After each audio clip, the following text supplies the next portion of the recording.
Bien, merci et merci aux organisateurs d'avoir pensé à m'inviter en ce jour férié qui me permet d'avoir la paix chez moi. Euh, alors, alors je ne suis ni bibliste ni dominicain, donc j'ai plutôt évidemment ici une posture de laïc, quoique évidemment, vu mon lieu de naissance et mon parcours personnel, j'ai eu une partie de mon histoire un peu quand même liée à l'Église catholique, comme beaucoup de Français encore aujourd'hui. Alors, la commande qui nous a été faite, effectivement, c'était de partir du texte donc sur l'engagement qui a été, je crois, travaillé par les membres de votre association. Alors, ce que je veux dire d'abord, c'est que ce texte, après l'avoir lu, j'ai peu, je le trouve très solide, très bon, et un vrai diagnostic de qualité sur, et sans concession, à la fois sur l'état de la société française et aussi sur ce qu'une structure comme la vôtre peut envisager de faire. Donc je suis un peu en difficulté pour critiquer ce texte. Quoique, enfin bon. Alors donc en le lisant, après l'avoir lu, je pensais à une citation ou une expression d'un écrivain des années 30 qui s'appelait Romain Rolland, qui était un écrivain communiste à l'époque, et qui parlait, vous savez, qui mettait en balance le pessimisme de la raison et l'optimisme de la volonté. Donc pessimisme de la raison par rapport à la question de l'engagement ou à la question de l'état de notre société aujourd'hui, bien sûr, et puis optimisme de la volonté, c'est-à-dire cette idée qu'on sent, qu'on voit quand même très présente dans ce texte, qui est cette idée que par la volonté d'agir, eh bien, on peut et on doit encore permettre la transformation de cette société et permettre qu'on y vive tous mieux. Alors, il y a la question de la foi, c'est pas moi qui en parlerai, ce sont mes deux acolytes, mais bien sûr, dans votre cas, j'imagine, en lien avec votre foi. Alors, quand on lit ce texte, je crois que, première chose qui m'apparaît, c'est cette idée, cet impératif de faire société, comme disait un historien français qui s'appelait Ernest Renan à la fin du 19e siècle. Faire société, c'est-à-dire comment agir collectivement dans des structures comme les vôtres pour contribuer au vivre ensemble, pour faire en sorte que le vivre ensemble soit acceptable par le plus grand nombre.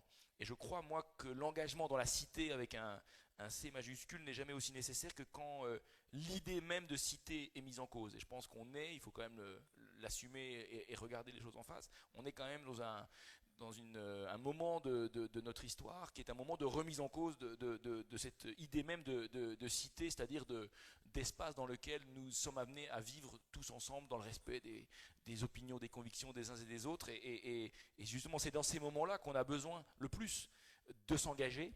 Et en cela, je crois que ce que vous faites, ce que vous essayez de faire au quotidien, évidemment, a beaucoup de sens et beaucoup de valeur. C'est la première chose que je voulais dire. Ensuite, et bien sûr lié à ce que je viens de dire, il faut prendre acte du fait que nous sommes dans un moment qui est un moment de promotion de l'individualisme.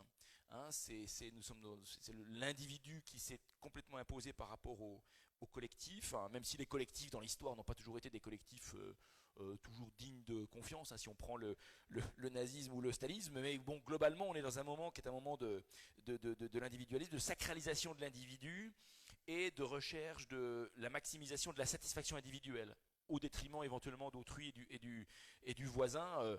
Regardez ne serait-ce qu'un débat actuel autour des stratégies scolaires, de la manière dont les familles aujourd'hui, notamment les familles qui ont de l'argent, qui ont de l'information, qui ont le capital culturel, s'efforcent de maximiser leur propre situation, quitte à ce que le voisin en pâtisse, mais ça c'est pas leur problème. Donc on est vraiment dans un moment qui est un moment individualiste, un moment aussi, disons-le, de promotion de certaines idées conservatrices et d'idées qui renvoient au repli sur soi, d'idées aussi populistes.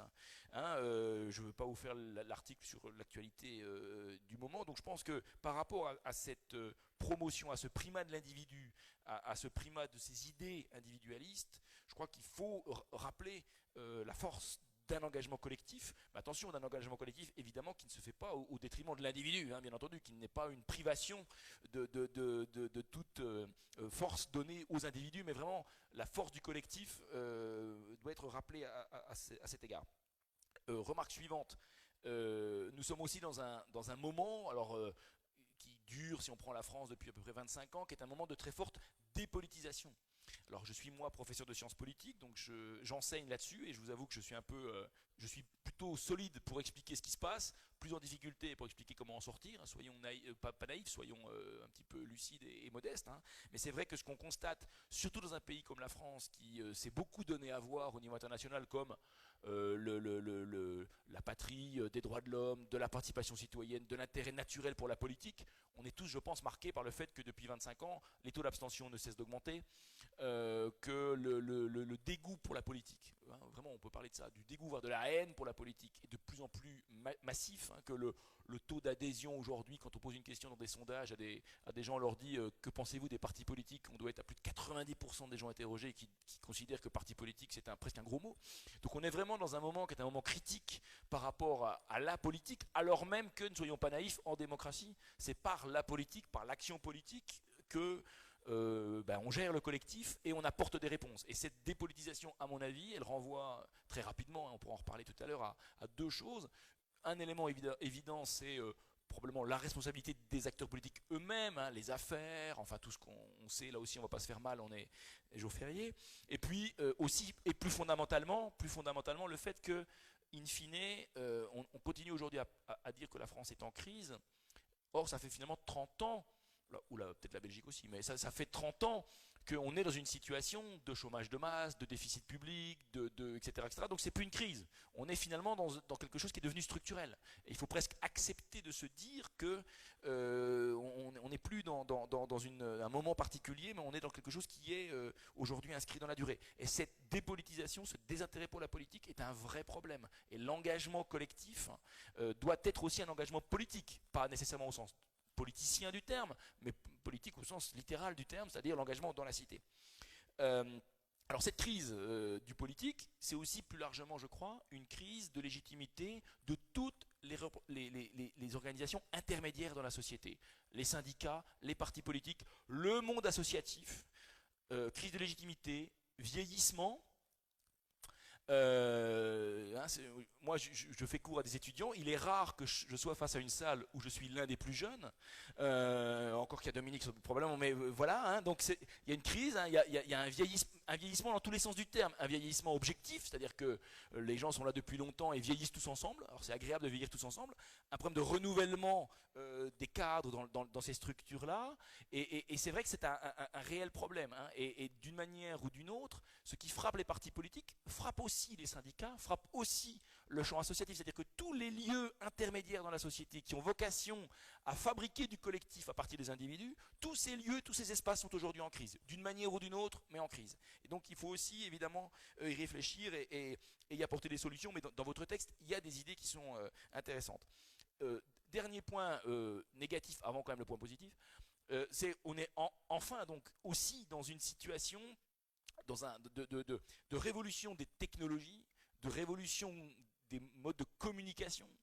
Les réseaux sociaux, je ne vous fais pas l'article, hein, et qui, évidemment, révolution qui peut accroître aussi les problèmes générationnels, hein, les problèmes de compréhension entre les générations lorsqu'on a des enfants qui échangent beaucoup plus sur Facebook avec leurs propres parents, et je parle d'expérience. Et aussi, sur le plan de l'espace public,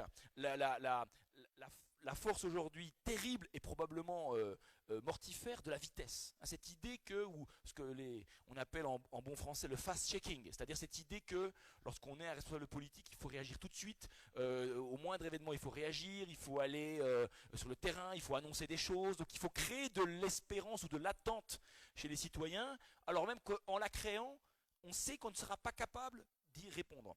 Et cette prise au piège de la vitesse est, à mon sens, constitutif d'une menace très profonde sur la démocratie, parce que les citoyens sont de plus en plus déçus au fur et à mesure que les acteurs politiques tentent de répondre à la vitesse par des annonces rapides. Ils creusent presque leur propre tombe en termes de légitimité parce qu'ils ne seront pas capables de répondre à ces problèmes. Ça veut dire qu'il faut ralentir. Le travail que vous avez mené là, c'est un travail qui a été long, donc lent, donc nécessaire. Parce qu'il faut poser les choses, il faut réfléchir, il faut se réunir, il faut échanger, il faut s'envoyer des mails avec des fichiers où on modifie le texte. Donc il faut redonner du sens à la lenteur en réalité. Car la lenteur, c'est aussi la réflexion et c'est l'acceptation de la complexité du monde aussi. Bon. Donc ça, c'était les points, je ne sais pas s'ils sont positifs, négatifs. Et dernière chose quand même, puisqu'il faut que je tienne mes 10 minutes. Pour l'instant, ça va. Euh, ouais, mais la chose quand même, enfin en termes disons de dynamique, c'est que à vous lire et je me suis dit, j'en ai parlé quand on a préparé cet après-midi, c'est que au fond votre travail, ce que vous avez mis par écrit là, me fait beaucoup penser. Il y a des cousinages évidents avec d'autres types de structures.